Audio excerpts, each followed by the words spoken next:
Obrolan Bantul Kasih. Obrol-obrol bikin baper. Oke, jadi kali ini ya guys ya, kita juga kedatangan tamu nih Sobat Omkers. Em, ini kali ini juga kedatangan tamu yang spesial juga. Nah, ini kurang lebih sama kayak yang lalu. Nah, kita perkenalkan dulu, di sini ada Suster Katarina dan Suster Yosefa. Nah, ini sudah sekian tahun membiara ya berarti ya. Sudah lebih dari 10 tahun ya. Kalau saya sudah 27 tahun ini. Mantap. Itu berarti saya waktu masih bayi. Waktu masih bayi suster sudah berarti apa ditahbiskan ya? Atau belum? Ya, kalau sudah kekal membiara? kalau kekalnya tahun 2001. 2001. Oh, berarti hidup pembiaranya ya. Nah, dia Hidup pembiaranya. pembiaranya itu bayi. Dari saya masih ya ampun kecil sekali ya kan.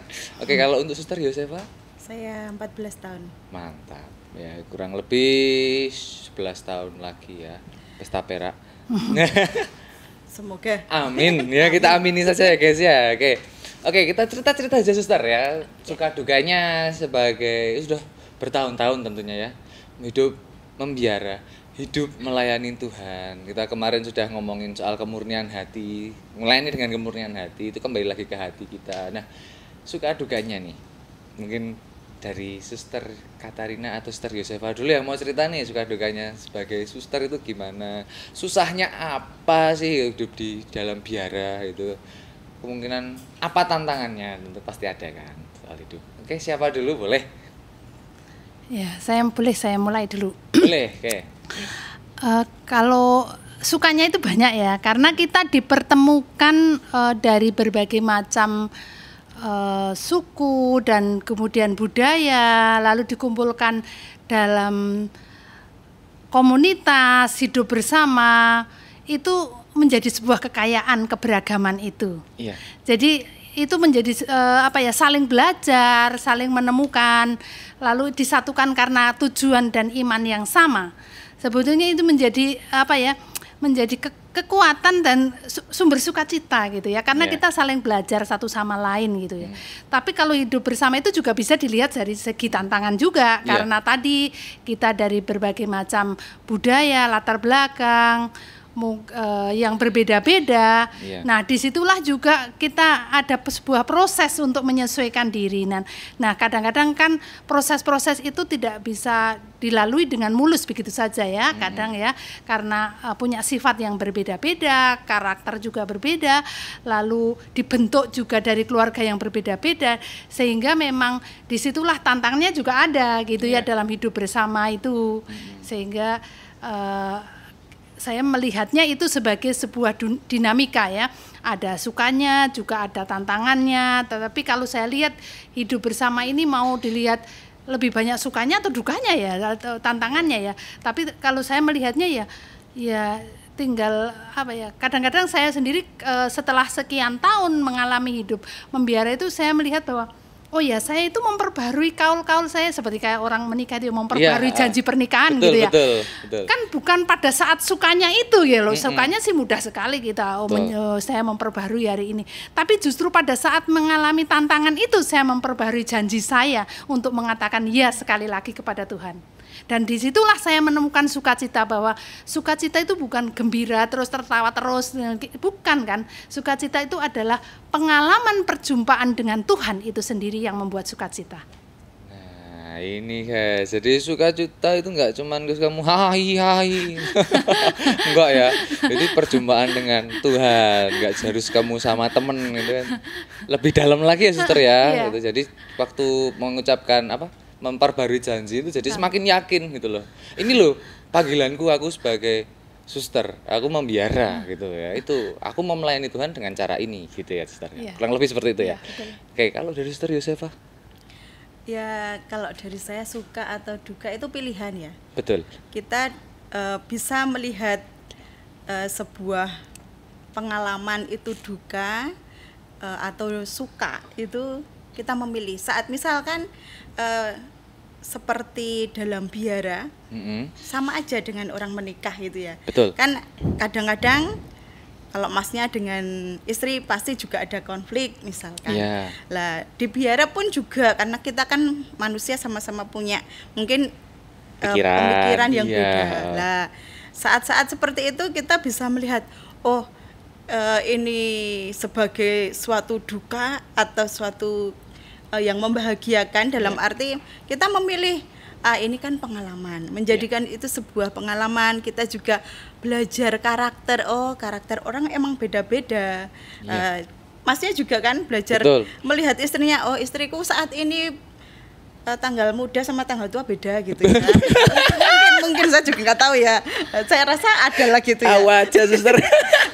Suster pun juga kan kadang-kadang mereka posisi hati masing-masing. Ada yang mungkin capek kerja, lalu dalam perjalanan ngobrolan kok agak nggak enak gitu misalkan. Yaitu kita melihat itu sebagai saya belajar mengenal. Karena bagaimanapun salah satu hal dalam hidup membiara yang perlu didalami adalah hidup bersama. Itu pokok. Dan saya rasa dari tiap pilihan menikah ataupun biara, hidup bersama itu menjadi satu hal yang dilihat dan suka dukanya itu digali dari sana. Saya merasa memilih ini aku menyukai melihat ini sebagai sukanya, dukanya, karena misalkan kita di karya juga punya kesulitan, kita bawa ke komunitas. Komunitas menjadi komunitas yang membuat kita suka kalau kita bisa sharing, bisa ngudoroso ya kalau orang Jawa. Itu kan menjadi kesukaan tersendiri. Konflik itu pilihan. Kita mau menjadikannya itu suka atau duka, menurut saya itu pilihan. Betul. Gitu. Oke, jadi itu tentang pilihan guys, dan itu tentang kebersamaan juga ya. Jadi apapun pilihan kalian, mau hidup berkeluarga, hidup membiara, itu juga tentang pilihan tentang kebersamaan, karena tetap kita akan bertemu dengan orang lain yang karakternya masing-masing seperti yang dikatakan tadi.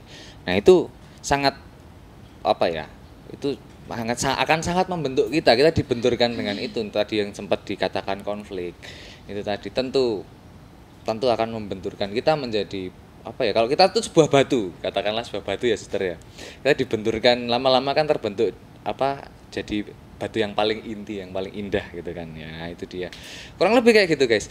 Lalu ini mungkin saya juga pernah bertanya-tanya nih, mungkin selama hidup ya, saya sendiri pun menanyakan hal ini tentang kayak ada nggak sih titik di mana ketika kita mau hidup membiara, kemudian kalau saya berkeluarga kan baru nih, jadi belum merasa banget membiara selama kurang lebih 10 tahun lebih, sudah 14 tahun, sudah 27 tahun, itu ada nggak titik di mana suster merasa jenuh dengan mungkin jenuh dengan kegiatan, mungkin jenuh dengan hidupnya gini-gini terus, atau mungkin malah lebih ekstrimnya jenuh dengan hidup membiaranya, panggilannya. Nah, ekstrimnya ke situ ya.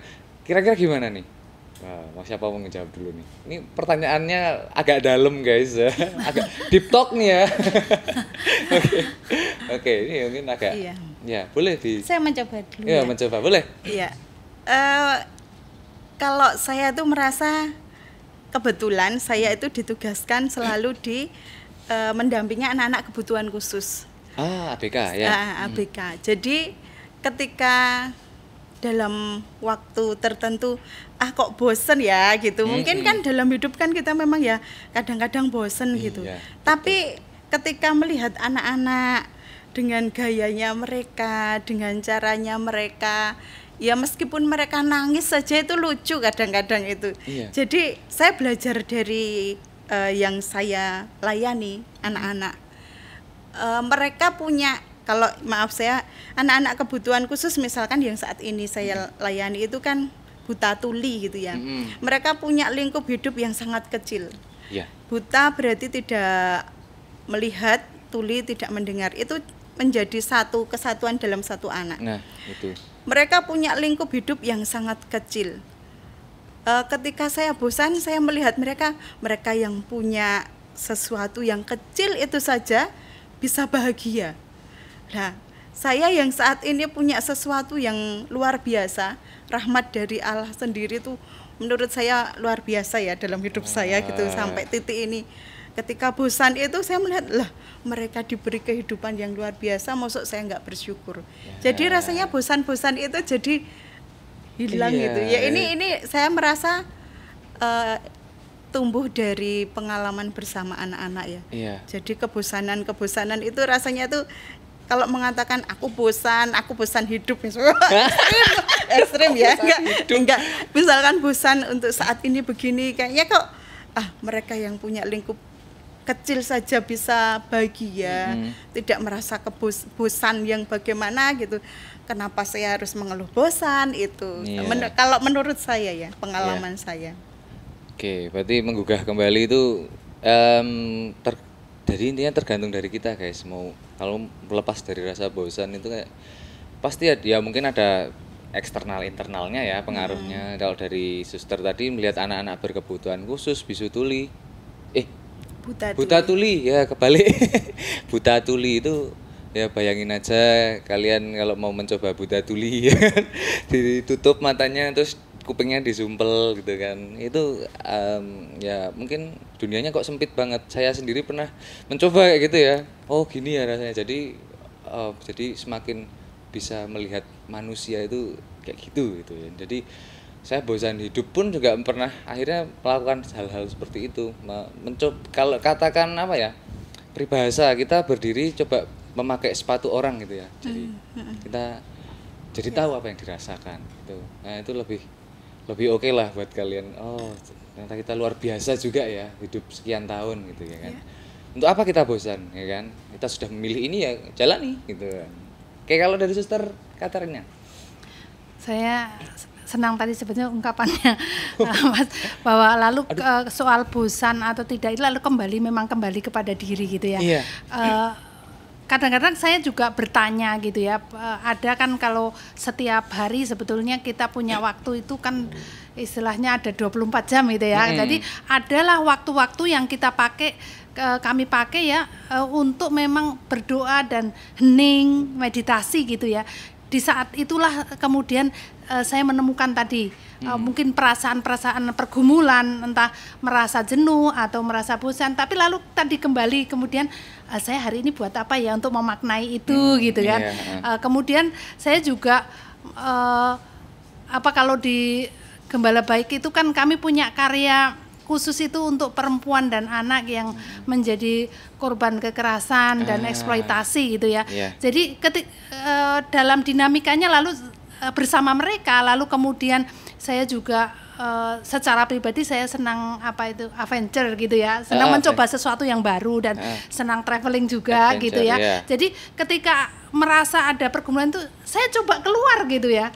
Mungkin saya terlalu sibuk dengan diri sendiri ya, lalu merasa jenuh itu saya mencari sesuatu keluar. Saya coba berdinamika dengan yang dilayani, tetapi saya juga mencari apa sih yang saya butuh kesegaran apa gitu ya supaya nggak jenuh. Nutrisi apa sih yang kurang dalam diri sehingga saya sampai pada perasaan itu. Jadi seperti sebuah tanaman lalu saya punya tanggung jawab untuk nyirami, untuk mupuk, untuk ndangir gitu ya supaya tanaman itu tumbuh lagi ya. Kalau sudah mulai agak sedikit layu mungkin ditambahi apalagi pupuk lagi. Nah disitulah ketika saya merasa ada titik-titik tertentu saya merasa kok lelah ya, kok capek ya. Bukan masalah capek hidupnya, tetapi kadang-kadang aktivitas harian itu juga energinya terlalu banyak gitu ya, lalu lelah gitu ya.